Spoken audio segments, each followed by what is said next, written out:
ಕ್ರಿಸ್ತನಲ್ಲಿ ಪ್ರೀತಿಯುಳ್ಳ ದೇವಜನರೇ, ಯೇಸು ಕ್ರಿಸ್ತನ ಸುಮಧುರವಾದ ನಾಮದಲ್ಲಿ ನಿಮ್ಮೆಲ್ಲರನ್ನು ಈ ಸಜೀವ ವಾಕ್ಯ ವರ್ಡ್ ಆಫ್ ಲೈಫ್ ಕಾರ್ಯಕ್ರಮಕ್ಕೆ ಹೃದಯಪೂರ್ವಕವಾಗಿ ಸ್ವಾಗತಿಸುತ್ತೇನೆ.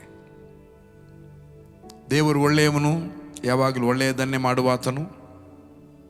ನೀವು ಈ ಒಂದು ಚಾನಲನ್ನು ವೀಕ್ಷಿಸ್ತಾ ಇದ್ದೀರಿ ಮತ್ತು ವಾಕ್ಯವನ್ನು ಕೇಳ್ತಾ ಇದ್ದೀರಿ.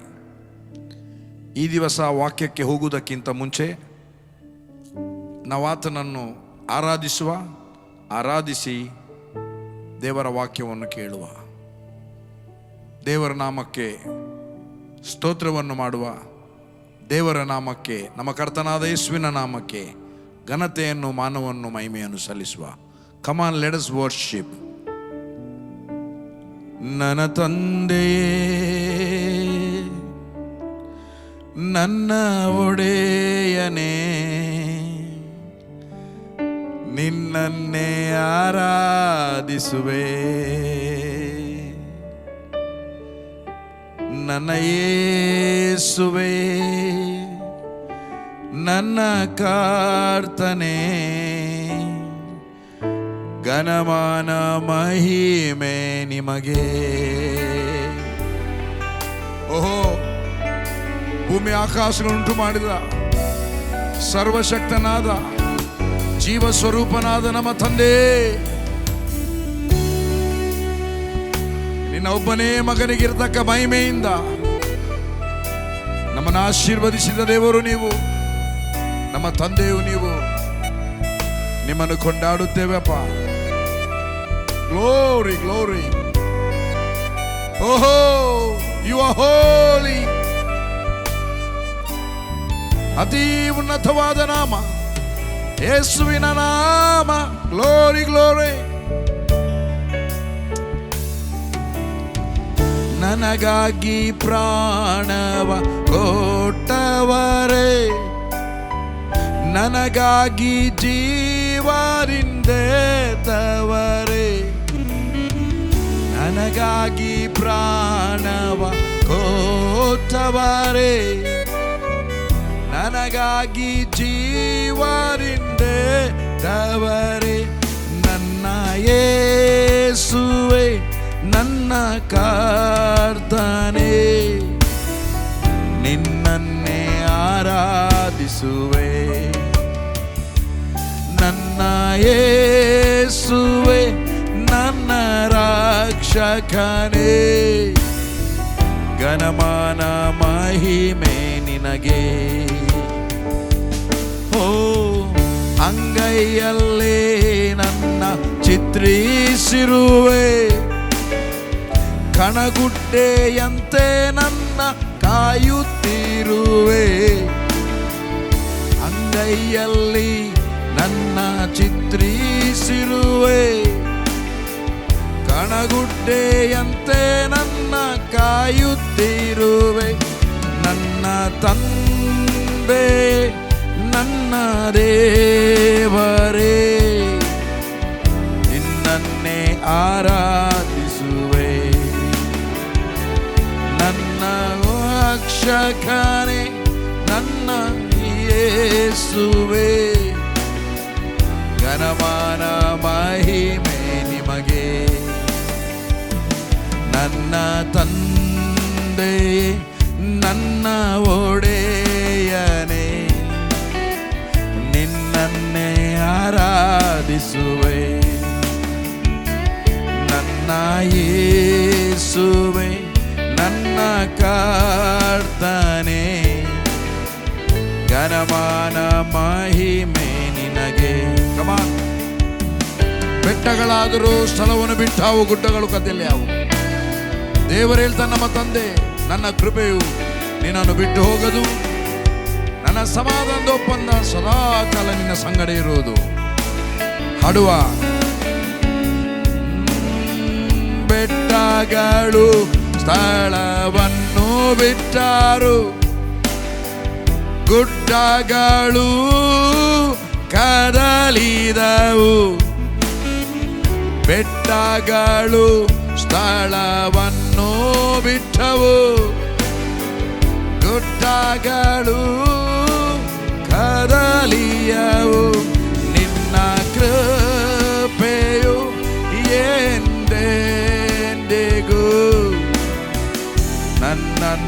ಬಿಟ್ಟು ಹೋಗದು. ನಿನ್ನ ಸಮಾಧಾನದ ಒಪ್ಪಂದವು ನನ್ನು ಬಿಟ್ಟು ಹೋಗದು. ನಿನ್ನ ಸಮಾಧಾನದ ಒಪ್ಪಂದವು ನಮ್ಮನ್ನು ಬಿಟ್ಟು ಕದಲದು. ನನ್ನ ತಂದೆ ನನ್ನ ಕರ್ತನೇ, ನಿನ್ನನ್ನೇ ಆರಾಧಿಸುವೆ. ಓ ನನ್ನ ಯೇಸುವೆ, ನನ್ನ ಯೇಸುವೆ, ನನ್ನ ಒಡೆಯನೇ, ಘನಮಾನ ಮಹಿಮೆ ನಿನಗೆ. ಓ ಘನಮಾನ ಮಹಿಮೆ ನಿನಗೆ,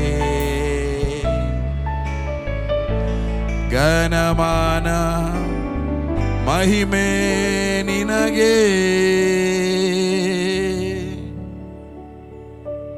ಥ್ಯಾಂಕ್ ಯು ಲಾರ್ಡ್. ಭೂಮಿ ಆಕಾಶವನ್ನು ಅದರಲ್ಲಿರುವ ಸಮಸ್ತವನ್ನುಂಟು ಮಾಡಿದ ನಮ್ಮ ತಂದೆಯಾದ ದೇವರೇ, ಜೀವ ಸ್ವರೂಪನಾದ ತಂದೆಯೇ, ನಿಮ್ಮ ಘನವುಳ್ಳ ನಾಮಕ್ಕೆ ನಾವು ಸ್ತೋತ್ರವನ್ನು ಸಲ್ಲಿಸುತ್ತೇವೆ. ಕೆಡುಕನಿಂದ ತಪ್ಪಿಸಿ ನಮ್ಮನ್ನು ಕಾಪಾಡಿದ್ದಿ, ದೀರ್ಘಾಯುಷ್ಯವನ್ನು ಅನುಗ್ರಹ ಮಾಡಿದ್ದಿ, ನಿಮ್ಮಲ್ಲಿರುವ ಆರೋಗ್ಯಕ್ಕೆ ನಮ್ಮನ್ನು ಬಾಧ್ಯಸ್ಥರನ್ನಾಗಿ ಮಾಡಿದ್ದಿ, ಸಮಸ್ತ ರೋಗವನ್ನು ವಾಸಿ ಮಾಡುವ ದೇವರು, ಹದ್ದಿಗೆ ಬರುವಂತೆ ಯೌವನವನ್ನು ಬರಮಾಡಿದ ನಮ್ಮ ಕರ್ತನು, ನಿಮ್ಮನ್ನು ಕೊಂಡಾಡುತ್ತೇವಪ್ಪ. Wonderful God, wonderful father, wonderful Jesus. ಅದ್ಭುತ ಸ್ವರೂಪನ ಆಲೋಚನ ಕರ್ತನು, ಪರಾಕ್ರಮದ ದೇವರು, ನಿತ್ಯನಾದ ತಂದೆ, ಸಮಾಧಾನದ ಪ್ರಭು, ಅಮರತ್ವ ಉಳ್ಳವನು, ಅನುದಿನವೂ ನಮ್ಮ ಭಾರವನ್ನು ಹೊರುವ ದೇವರು, ಅಗಮ್ಯವಾದ ಬೆಳಕಿನಲ್ಲಿ ವಾಸ ಮಾಡುವ ಆತನು, ನಿನ್ನೆ ಇದ್ದಾಗೆ ಇವತ್ತು ನಿತ್ಯ ನಿರಂತರವಾಗಿ ಏಕೈಕ ರೀತಿಯಲ್ಲಿ ಇರುವ ಆತನು, ಮಾರ್ಪಡದೇ ಇರುವವನು, ನುಡಿದದ್ದನ್ನು ನೆರವೇರಿಸಿದ ದೇವರು. ನೀನು ನಮ್ಮ ತಂದೆ. ಈ ಒಂದು ಸಮಯದಲ್ಲಿ ನಮ್ಮೆಲ್ಲರನ್ನು ನಿನಗೂ ನಿನ್ನ ಜೀವವುಳ್ಳ ವಾಕ್ಯಕ್ಕೆ ಒಪ್ಪಿಸಿಕೊಡುತ್ತೇವೆ. ನಮ್ಮನ್ನು ಆತ್ಮನ ಮೂಲಕ ನಡೆಸುವ ಆತನು, ಇದನ್ನು ನೋಡುವಂತ ಪ್ರತಿಯೊಬ್ಬರ ಮೇಲೆ ನಿನ್ನ ಮಹಿಮೆ ಇಳಿದು ಬರಲಿ. ನಿನ್ನ ವಾಕ್ಯವನ್ನು ಕೇಳುವಾಗ ಅವರ ಜೀವಿತಗಳು ಬದಲಾಗಲಿ ಸ್ವಾಮಿ, ಒಪ್ಪಿಸಿಕೊಡಲಿ. ನೀನು ಮಾತನಾಡು, ನೀನು ಮಾತನಾಡಿದರೆ ನಾವು ಬದುಕುತ್ತೇವೆ. ಯೇಸುವಿನ ನಾಮದಲ್ಲಿ ತಂದೆ, ಆಮೆನ್, ಆಮೆನ್, ಆಮೆನ್. ನಾವು ದೇವರನ್ನು ಆರಾಧಿಸಿದೆವು. ಈಗ ಸ್ವಲ್ಪ ಹೊತ್ತು ಆತನ ವಾಕ್ಯವನ್ನು ಧ್ಯಾನ ಮಾಡುವ. ಇಬ್ರಿಯರು ಬರೆದ ಪತ್ರಿಕೆ 12ನೇ ಅಧ್ಯಾಯ 22ನೇ ವಚನದಿಂದ 24ನೇ ವಚನಕ್ಕೆ ಓದುವಾಗ, ಆದರೆ ನೀವು ಚಿಯೋನ್ ಪರ್ವತಕ್ಕೂ ಜೀವಸ್ವರೂಪನಾದ ದೇವರ ಪಟ್ಟಣವಾಗಿರುವ ಪರಲೋಕದ ಯೆರೂಸಲೇಮಿಗೂ ಉತ್ಸವ ಸಂಘದಲ್ಲಿ ಕೂಡಿರುವ ಕೋಟ್ಯಾನುಕೋಟಿ ದೇವದೂತರ ಬಳಿಗೂ ಪರಲೋಕದಲ್ಲಿ ಹೆಸರು ಬರೆಸಿಕೊಂಡಿರುವ ಚೊಚ್ಚಲ ಮಕ್ಕಳ ಸಭೆಗೂ ಎಲ್ಲರಿಗೂ ನ್ಯಾಯಾಧಿಪತಿಯಾಗಿರುವ ದೇವರ ಬಳಿಗೂ ಸಿದ್ಧಿಗೆ ಬಂದಿರುವ ನೀತಿವಂತರ ಆತ್ಮಗಳ ಬಳಿಗೂ ಹೊಸ ಒಡಂಬಡಿಕೆಗೆ ಮಧ್ಯಸ್ಥನಾಗಿರುವ ನಮ್ಮ ಕರ್ತನಾಗಿರುವ ಯೇಸುವಿನ ಬಳಿಗೂ ಹೇಬೇಲನ ರಕ್ತಕ್ಕಿಂತಲೂ ಹಿತಕರವಾಗಿ ಮಾತನಾಡುವ ಪ್ರೋಕ್ಷಣದ ರಕ್ತದ ಬಳಿಗೆ ಬರುತ್ತೀರಿ ಅಲ್ಲ, ಬಂದಿದ್ದೀರಿ. We already come, we are in their. ಈಗಾಗಲೇ ಬಂದಿದ್ದೇವೆ, ಆಲ್ರೆಡಿ ಬಂದಿದ್ದೇವೆ ಮತ್ತು ಇದ್ದೇವೆ. ಬರುತ್ತೀರಿ ಅಂತ ಬರೆಯಲಿಲ್ಲ. ಇಲ್ಲಿ ಎರಡು ಸಂಗತಿ ಇದೆ. ಒಂದು, ಜೀವಸ್ವರೂಪನಾದ ದೇವರ ಪಟ್ಟಣವಾಗಿರುವ ಪರಲೋಕದ ಯೆರೂಸಲೇಮಿಗೂ, ಲಾಸ್ಟಿಗೆ ಹೇಳ್ತದೆ ಹೇಬೇಲನ ರಕ್ತಕ್ಕಿಂತಲೂ ಹಿತಕರವಾಗಿ ಮಾತನಾಡುವ, ನಮಗೋಸ್ಕರ ಪ್ರೋಕ್ಷಿಸಲ್ಪಟ್ಟಂಥ ಯೇಸು ಕ್ರಿಸ್ತನು ಸುರಿಸಿದ ರಕ್ತದ ಬಳಿಗೆ ನಾವು ಬಂದಿದ್ದೇವೆ, ಬರುವಂಥದ್ದಲ್ಲ. ಮೊದಲು ಹೇಳ್ತದೆ ಎಲ್ಲಿಗೆ ಬಂದಿದ್ದೇವೆ? ಆದರೆ ನೀವು ಚಿಯೋನ್ ಪರ್ವತಕ್ಕೆ ಬಂದಿದ್ದೀರಿ, ಜೀವಸ್ವರೂಪನಾದ ದೇವರ ಪಟ್ಟಣ ಆಗಿರುವ ಪರಲೋಕದ ಯೆರೂಸಲೇಮಿಗೆ ಬಂದಿದ್ದೀರಿ, ಉತ್ಸವ ಸಂಗ್ರಹದಲ್ಲಿ ಕೂಡಿರುವ ಕೋಟ್ಯಾನುಕೋಟಿ ದೇವದೂತರ ಬಳಿಗೆ ಬಂದಿದ್ದೀರಿ. ನಾವು ಇಲ್ಲಿ ಆರಾಧನೆ ಮಾಡ್ತೇವೆ, ಬಟ್ ಆತ್ಮಿಕವಾಗಿ ನಾವು ಎಲ್ಲಿ ಇದ್ದೇವೆ? ಉತ್ಸವ ಸಂಘದಲ್ಲಿ ಪರಲೋಕದಲ್ಲಿ ಸೇರಿರುವ ಆ ದೇವದೂತರ ಬಳಿಗೆ ನಾವು ಬಂದಿದ್ದೇವೆ. ದೇವದೂತರ ಮುಂದೆ ಯಾರಿದ್ದಾರೆ? ಸಿದ್ಧಿಗೆ ಬಂದಿರುವ ನೀತಿವಂತರ ಆತ್ಮಗಳು ಅಲ್ಲಿ ಇವೆ. ಎಲ್ಲ ಹಳೆ ಒಡಂಬಡಿಕೆಯ ಭಕ್ತರು ಅಲ್ಲಿದ್ದಾರೆ. ಎಲ್ಲ ಹೊಸ ಒಡಂಬಡಿಕೆಯ ಭಕ್ತರು, ಯೇಸುಕ್ರಿಸ್ತನು ಶಿಲುಬೆಯಲ್ಲಿ ಸಾಯುವ ತನಕ ಸತ್ತಂಥ ಭಕ್ತರು ಅಲ್ಲಿ ಇದ್ದಾರೆ. ನಂತರದ ಅಪೋಸ್ತಲರು ಅವರು ದೇಹವನ್ನು ಬಿಟ್ಟಿದ್ದಾರೆ, ಅವರ ದೇಹ ಮಣ್ಣಿನಲ್ಲಿ ಸಮಾಧಿ ಮಾಡಿದೆ, ಅವರ ಆತ್ಮ ಪರಲೋಕದಲ್ಲಿವೆ. ಅವರ ದೇಹ ಎಬ್ಬಿಸಲ್ಪಡ್ತದೆ. ಯಾವಾಗ? ರ್ಯಾಪ್ಚರ್ನಲ್ಲಿ ಅವರ ದೇಹ ಹೇಳ್ತದೆ, ಎಲ್ಲರ ದೇಹ ಹೇಳ್ತದೆ. ಪರಲೋಕದಲ್ಲಿ ಹೆಸರು ಬರೆಸಿಕೊಂಡಿರುವ ಚೊಚ್ಚಲ ಮಕ್ಕಳ ಸಭೆಗೂ. ಯಾರು ಚೊಚ್ಚಲ ಮಕ್ಕಳು? The first fruit church. ಯಾವ ವ್ಯಕ್ತಿ ರಕ್ಷಣೆ ಹೊಂದಿದಾನೋ, 18ನೇ ವಚನ, ಯಾಕೋಬನು ಬರೆದ ಪತ್ರಿಕೆ 1ನೇ ಅಧ್ಯಾಯ. ಆತನು ದೇವರು ತನ್ನ ಸುಚಿತದ ಪ್ರಕಾರ ಸತ್ಯ ಬೋಧನೆಯ ವಾಕ್ಯದಿಂದ ನಮ್ಮನ್ನು ಹುಟ್ಟಿಸಲಾಗಿ ನಾವು ಆತನ ಸೃಷ್ಟಿಯಲ್ಲಿ ದ ಬಾರ್ನ್ ಅಗೇನ್ ಆದಾಗ ನಾವು ಕ್ರಿಸ್ತನ ಒಟ್ಟಿಗೆ, ಕ್ರಿಸ್ತನು ದೇವರಿಗೆ ಪ್ರಥಮವಲ್ಲ, ನಾವು ಕೂಡ ದೇವರಿಗೆ ಕ್ರಿಸ್ತನಲ್ಲಿ ಪ್ರಥಮ ಫಲವಾಗಿದ್ದೆವು. First fruit. ನೀನು ಸೆಕೆಂಡ್ ಬಾರ್ನ್ ಆಗಿರ್ಬೋದು ನಿನ್ನ ತಂದೆಗೆ, ಥರ್ಡ್ ಬಾರ್ನ್. ಒಂದು ಮನೆಯಲ್ಲಿ 4 ಮಕ್ಕಳಿದ್ದಾರೆ, 4 ಮಕ್ಕಳಲ್ಲಿ ಮೊದಲನೇ ಮಗ ಫಸ್ಟ್ ಫ್ರೂಟು. ಹಳೆ ಒಡಂಬಡಿಕೆಯ ಪ್ರಕಾರ ಅವನಿಗೆ ತಂದೆಯ ಮರಣದಲ್ಲಿ ಉತ್ತರ ಕ್ರಿಯೆಯನ್ನು ಅವನು ಮಾಡಲಿಕ್ಕೆ, ಮರಣದ ಉತ್ತರ ಕ್ರಿಯೆಯನ್ನು 4 ಮಂದಿ ಮಕ್ಕಳಿರ್ತಾರೆ ಅಥವಾ 5 ಮಂದಿ ಮಕ್ಕಳಿರ್ತಾರೆ, 6 ಭಾಗ ಆಗ್ತದೆ ಎಸೆಟ್. ಆ ಒಂದು ತಂದೆಗೆ ಬಂದ ಭಾಗವನ್ನು ಆ ಪ್ರಥಮ ಫಲದವನಿಗೆ ಕೊಡಲ್ಪಡ್ತದೆ. ಇವತ್ತು ನಾವೆಲ್ಲರೂ ಪ್ರಥಮ ಫಲ. ಈ 4 ಮಕ್ಕಳು 5 ಮಕ್ಕಳು ಕೂಡ ತಂದೆಗೆ, ಪರಲೋಕದ ತಂದೆಗೆ ಪ್ರಥಮ ಫಲ. ಯಾರ ಮೂಲಕ? ನಮ್ಮ ಕರ್ತನಾದ ಯೇಸುವಿನ ಮೂಲಕವಾಗಿ, ಕ್ರಿಸ್ತನ ಮೂಲಕವಾಗಿ ಆತನು ಪ್ರಥಮ ಫಲ. ಆತನ ಒಟ್ಟಿಗೆ ನಾವು ದ್ವಿತೀಯ ಫಲ ಅಲ್ಲ, ಪ್ರಥಮ ಫಲವಾಗಿ ನಮ್ಮನ್ನು ದೇವರು ಹುಟ್ಟಿಸಿದ್ದಾನೆ. ಪರಲೋಕದಲ್ಲಿ ಹೆಸರು ಬರೆಸಿಕೊಂಡಿರುವ ಚೊಚ್ಚಲ ಮಕ್ಕಳ ಫಸ್ಟ್ ಫ್ರೂಟ್ ಚರ್ಚ್ ನಮ್ಮ ಸಭೆ. ನಾವು ಭೂಲೋಕದಲ್ಲಿ ಸಭೆಯಾಗಿ ಸೇರ್ತಾ ಇದ್ದೇವೆ. ಆ ಸಭೆಗೆ ಒಂದು ಗುರುತಕ್ಕಾಗಿ ಒಂದು ಹೆಸರಿಟ್ಟಿದ್ದೇವೆ. ನನಗೆ ಒಂದು ಹೆಸರು ಕೊಡಲ್ಪಟ್ಟಿತ್ತು ಸಭೆಗೆ, ಎಲ್ ಬೇತೆಲ್ ಹೌಸ್ ಆಫ್ ವರ್ಷಿಪ್. ಮತ್ತು ಯೂಟ್ಯೂಬ್ನಲ್ಲಿ ಮತ್ತು ಇದರಲ್ಲಿ ಬಿಗ್ ಜೆಯಲ್ಲಿ ಮಾತನಾಡುವುದಕ್ಕೆ ಸಜೀವ ವಾಕ್ಯ. ನಿಮಗೆ ಜಯ ಬರಬೇಕು ಅಥವಾ ಉತ್ತೇಜನಗೊಳ್ಳಬೇಕು, ಎಲ್ಲದಕ್ಕೂ ದೇವರ ಸಜೀವ ವಾಕ್ಯವೇ ಮೂಲ. ಅದಕ್ಕೆ ಸಜೀವ ವಾಕ್ಯ ಅಂತ ಇಡಲ್ಪಟ್ಟದ್ದು. ಬಟ್ ಇಲ್ಲಿ ಚೊಚ್ಚಲ ಮಕ್ಕಳ ಸಭೆ. ಭೂಲೋಕದಲ್ಲಿ ನಾವು ಒಂದು ಸಭೆಯಾಗಿ ಸೇರ್ತಾ ಇದ್ದೇವೆ. ಕರ್ತನು ಆ ಸಭೆಯನ್ನು ಸ್ಥಾಪಿಸಿದ್ದಾನೆ. ಆ ಸಭೆಗೆ ಒಂದು ನೇಮ್ ಬೋರ್ಡ್ ಇದೆ. ಪರಲೋಕದಲ್ಲಿ ನೇಮ್ ಬೋರ್ಡ್ ಇಲ್ಲ, ಆ ನೇಮ್ ಬೋರ್ಡ್ ಇರುವುದಿಲ್ಲ. ಪರಲೋಕದಲ್ಲಿ ಬರುವಾಗ ಎಲ್ಲರೂ, ಭೂಲೋಕದಲ್ಲಿ ಫಂಕ್ಷನ್ ಆಗುವಂಥ ಸಭೆಗಳು ಪರಲೋಕದಲ್ಲಿ ಚೊಚ್ಚಲ ಸಭೆಯಾಗಿವೆ. ಚೊಚ್ಚಲ ಮಕ್ಕಳ ಸಭೆಗೂ ಅಲ್ಲಿ ಒಂದು ಸಭೆ ಇದೆ. ಯಾರೆಲ್ಲ ಇಲ್ಲಿಂದ ಅಲ್ಲಿಗೆ ಹೋಗಿದ್ದಾರೆ, ಅವರು ಅಲ್ಲಿ ನಿತ್ಯವೂ ತಂದೆಯಾದ ದೇವರಿಗೆ ಘನತೆಯನ್ನು, ಮಾನವನ್ನು ಸಲ್ಲಿಸ್ತಾ ಇದ್ದಾರೆ.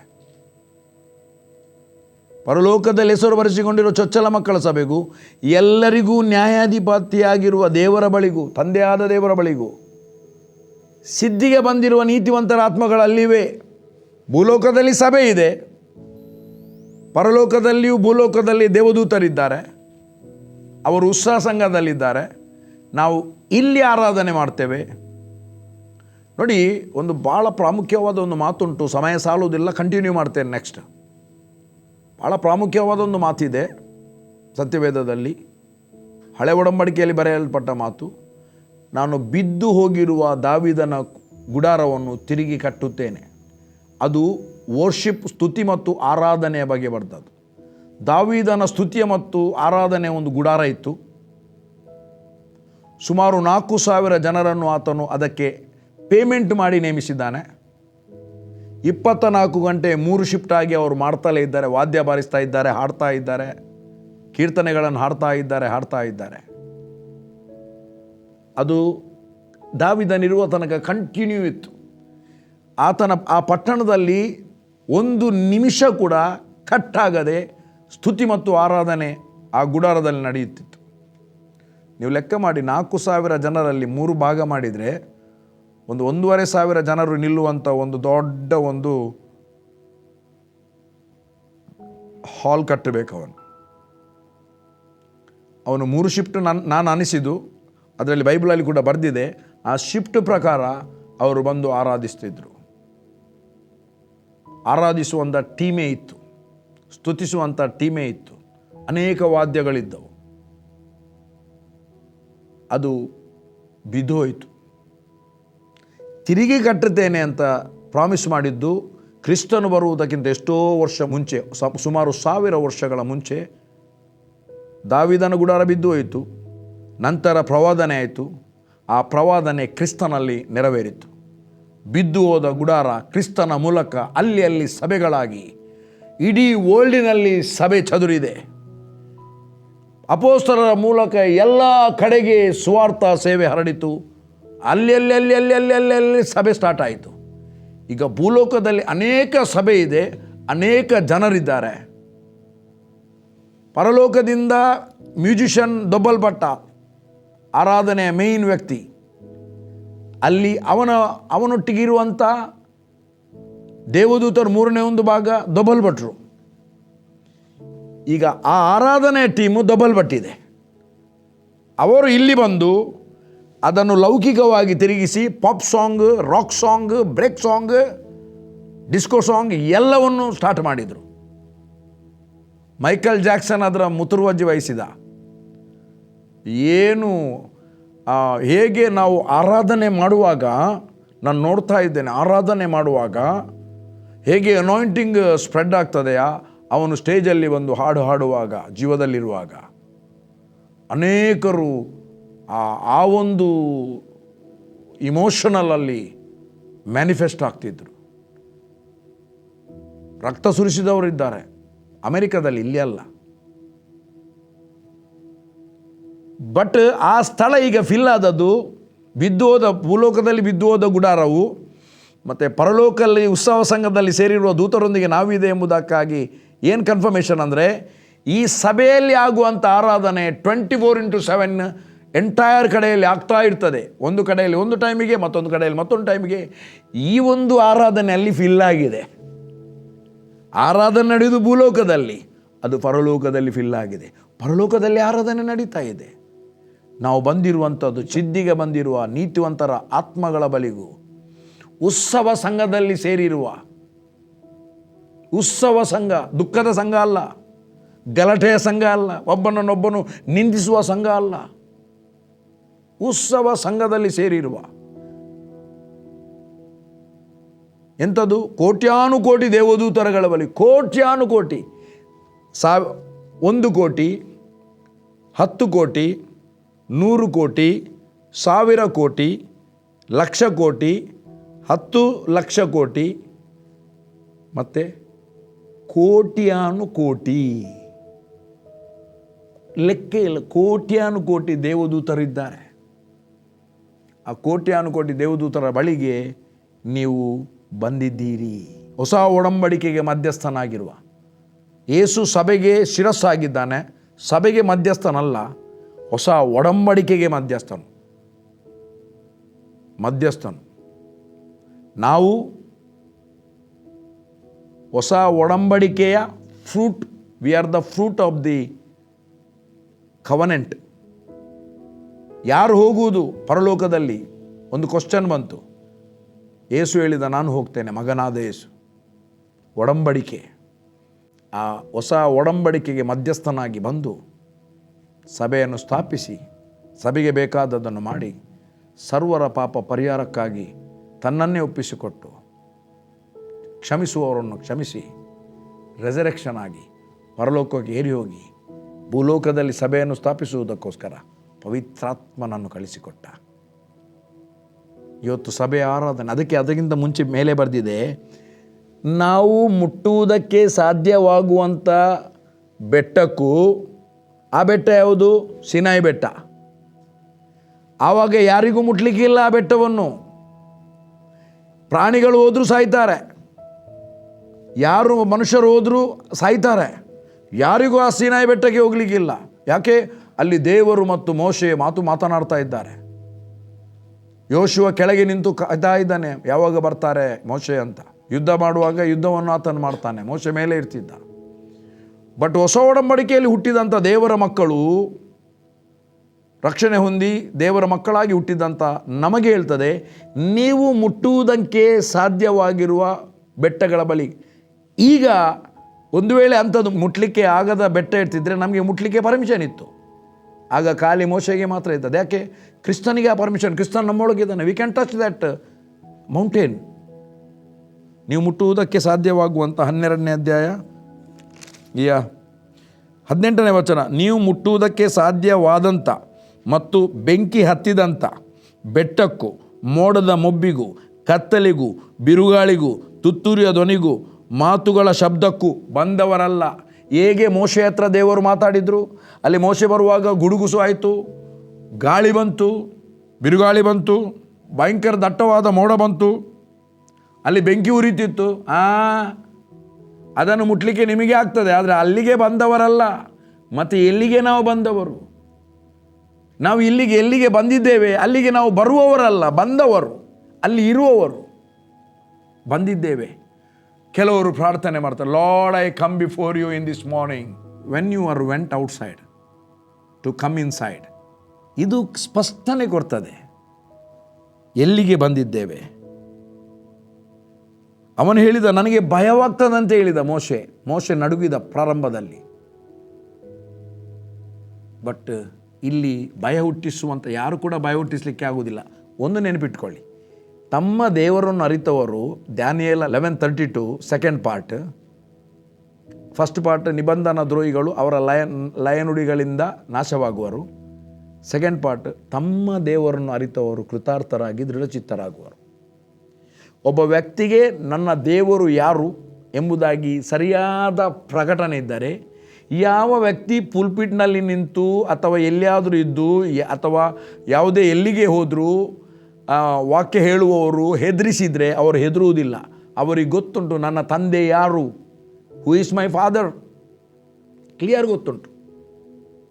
ಅದಕ್ಕೆ ನಾವು ಬಂದಿರುವಂಥದ್ದು ಎಂಥ ಸ್ಥಳಕ್ಕೆ ನಾವು ಬಂದಿದೆ ಎಂಬುದಾಗಿ ಸ್ಪೆಸಿಫಿಕ್ ಆಗಿ ಸ್ಟೆಪ್ ಬೈ ಸ್ಟೆಪ್ 12ನೇ ಅಧ್ಯಾಯ 22ರಿಂದ 24ವರೆಗೆ ಬರೆದಿದ್ದಾರೆ. ಸೊ ಇದನ್ನು ನಾನು ನೆಕ್ಸ್ಟ್ ಕಂಟಿನ್ಯೂ ಮಾಡ್ತೇನೆ. ಸೊ ನನ್ನ ಮೇನ್ ಇದು ಹೇಳುವಂಥದ್ದು, ನಾವು ಇನ್ನೂ ಬರ್ತಾ ಇರುವುದಲ್ಲ. ನಾವು ರಕ್ಷಣೆ ಹೊಂದಿದ್ದೇವೆ, ದೇವರ ಮಕ್ಕಳಾಗಿದ್ದೇವೆ, ಕ್ರಿಸ್ತನು ನಮ್ಮೊಳಗಿದ್ದಾನೆ. ಕೊಲೊಸ್ಸೆ 1:27 the Christ in you hope of glory. ಎಫೆಸ 2:7 ಹೇಳ್ತದೆ, ಕ್ರಿಸ್ತನಲ್ಲಿರುವ ನಿಮ್ಮನ್ನು ಆತನೊಟ್ಟಿಗೆ ಎಬ್ಬಿಸಿ ಪರಲೋಕದಲ್ಲಿ ಆತನೊಟ್ಟಿಗೆ ಕೂಡಿಸಿದ್ದಾನೆ. ಈಗ ಕ್ರಿಸ್ತನು ಎಲ್ಲಿದ್ದಾನೆ ಅಲ್ಲಿ ನಾವಿದ್ದೇವೆ. ಅದಕ್ಕೆ ಬೈಬಲ್ ಓದುವಾಗ ಕ್ರಿಸ್ತನು ಏನೆಲ್ಲ ಮಾಡ್ತಾ ಇದ್ದ ನೋಡಿ, ಅಲ್ಲಿ ನಿಮ್ಮನ್ನು ಹಾಕಿ ಓದಿ. ನನ್ನನ್ನು ನಾನು ಹಾಕಿ ಓದ್ತೇನೆ, ನಿಮ್ಮನ್ನು ಅಲ್ಲಿ ಹಾಕಿ ಓದಿ. ಕ್ರಿಸ್ತನು ಇರುವಲ್ಲಿ ನಿಮ್ಮನ್ನು ಹಾಕಿ ಓದಿ. ಮತ್ತು ಕ್ರಿಸ್ತನು ಕರ್ತನಾದ ಯೇಸು ಯಾರು, ತಂದೆಯಾದ ದೇವರು ಯಾರೆಂಬ ಸ್ಪಷ್ಟ ಪ್ರಕಟಣೆ ನಮ್ಮ ಆತ್ಮದಲ್ಲಿ ಆದರೆ ನಾವು ಯಾವುದಕ್ಕೂ ಭಯಪಡುವುದಿಲ್ಲ. ಯಾರ ಮಾತಿಗೂ, ಕುಚೋದ್ಯ ಮಾತು ಬಂದ್ರೂ, ಭಯ ಹುಟ್ಟಿಸುವ ಮಾತು ಬಂದ್ರೂ, ಎಂಥ ಮಾತು ಬಂದ್ರೂ ನಾವು ಭಯಪಡುವುದಿಲ್ಲ. ಯಾಕೆ? ದೇವರು ನಮಗೆ ಏನು ಹೇಳಿದಾನ ಅದನ್ನು ನಾವು ನಂಬುತ್ತೇವೆ, ದೇವರಿಗೆ ಕೃತಜ್ಞತೆಯನ್ನು ಸಲ್ಲಿಸುತ್ತೇವೆ. ಹೇಳುವಂಥ ವ್ಯಕ್ತಿ ರೈಟ್ ಆದ ವರ್ಡನ್ನು ಹೇಳಿದರೆ, ಭಯದಿಂದ ನಿಮ್ಮನ್ನು ಹೊರಗೆ ತರುವಂಥ ಮಾತುಗಳನ್ನು ಹೇಳಿದರೆ, ಕ್ರಿಸ್ತನಲ್ಲಿ ಸ್ವತಂತ್ರರಾಗಿ ಜೀವಿಸುವಂಥ ಮಾತುಗಳನ್ನು ಹೇಳಿದರೆ ಅದನ್ನು ಅಂಗೀಕರಿಸಿ. ಬಟ್ ತಿರುಗಿ ನಿಮ್ಮನ್ನು ಭಯಪಡಿಸಿ ದಾಸತ್ವದ ನೊಗದೊಳಗೆ ದೂಡುವಂಥ ಮಾತುಗಳನ್ನು ಎಂದಿಗೂ ಡೋಂಟ್ ಹಿಯರ್ ದ್ಯಾಟ್. ಭಯಪಡಬೇಡಿ. ಕ್ರಿಸ್ತನು ನಿಮ್ಮನ್ನು ಸ್ವತಂತ್ರದಲ್ಲಿರಿಸಬೇಕೆಂಬುದಾಗಿ ಬಿಡುಗಡೆ ಮಾಡಿದ್ದಾನೆ. Don't worry. ಲಾಸ್ಟ್ ವೀಕ್ ನಾನು ಅದನ್ನೇ ಮಾತಾಡಿದೆ. ಸೊ ನನ್ನ ಪ್ರಿಯ ದೇವಜನರೇ, ಸಮಯ ಆಯಿತು, ಪ್ರಾರ್ಥನೆ ಮಾಡಿದ್ದೇನೆ. ಈ ವಾಕ್ಯವನ್ನು ಓದಿ 22ರಿಂದ 24ನೇ ವಚನದವರೆಗೆ ಎಲ್ಲಿಗೆ ಯಾಂಥ ಸ್ಥಳಕ್ಕೆ ನಾವು ಬಂದಿದ್ದೇವೆ ಅದರ ರಿವೀಲ್ ಆಗುತ್ತೆ. ನಾವು ಅಲ್ಲಿ ಇದ್ದೇವೆ, ತಂದೆಯಾದ ದೇವರಲ್ಲಿ ಕ್ರಿಸ್ತನೊಟ್ಟಿಗೆ ನಾವು ಇದ್ದೇವೆ. ಕ್ರಿಸ್ತನಲ್ಲಿ ತಂದೆಯಾದ ದೇವರೊಂದಿಗೆ ನಾವು ಕೂಡಿಸಲ್ಪಟ್ಟಿದ್ದೇವೆ. ನಾವು ಕೂತದಲ್ಲ, ಆತನು ಕೂಡಿಸಿದ್ದು. God bless you. You are blessed. Next ನಾವು ಕಂಟಿನ್ಯೂ ಮಾಡುವ. You are always blessed. Bye.